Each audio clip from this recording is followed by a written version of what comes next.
आप जानते हैं रेत से कांच कैसे बनता है? आपने अपने आसपास ग्लास का बहुत सारा सामान देखा होगा। आपके घर में भी बहुत सी ऐसी चीजें होंगी जो कि कांच से बनी होंगी। ये इतना नाजुक होता है कि जरा सा भी झटका लगने से टूटकर बिखर जाता है। पर क्या आपने कभी सोचा है कि ग्लास बनता कैसे है?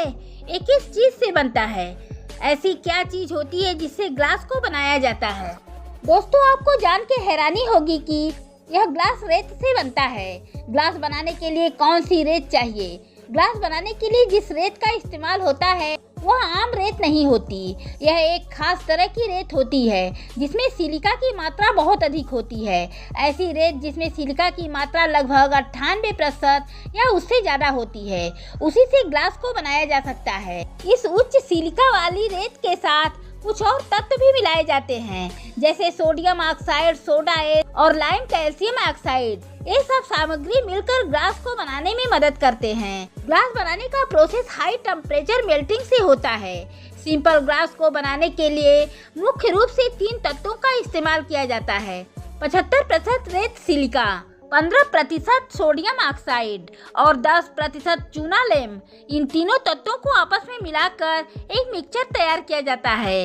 इस मिक्सचर को अक्सर रिसाइकल करने के लिए ग्लास के टुकड़े भी मिलाए जाते हैं। फिर इस मिक्सचर को एक भट्टी फर्नेस में डाला जाता है जिसका तापमान 800 से 1500 डिग्री सेल्सियस के बीच रहता है। इस भट्टी में इस मिक्सचर को तीव्रता से पकाया जाता है। इतने ऊंचे तापमान पर ये सभी सामग्री पिघलकर एक गाढ़ा पिघला हुआ लिक्विड बन जाती है। पिघल जाने के बाद इस लिक्विड को सावधानी से निकाला जाता है और आगे की प्रोसेसिंग के लिए तैयार किया जाता है। दोस्तों, ग्लास का हमारे जीवन में कितना महत्व है ये तो हम सभी जानते हैं। भारत में भी सबसे पहले अगर कोई उठता है तो अपना चेहरा मिरर में देखता है। हमारे घरों की खिड़कियां और दरवाजों में लगे ग्लास, रसोई के बर्तन और यहाँ तक कि हमारे मोबाइल फोन की स्क्रीन भी ग्लास से बनी हुई होती है। भारतीय कारीगरों ने हमेशा से ही ग्लास के सुंदर और जटिल डिजाइन वाली वस्तुएं बनाने में महारत हासिल की है।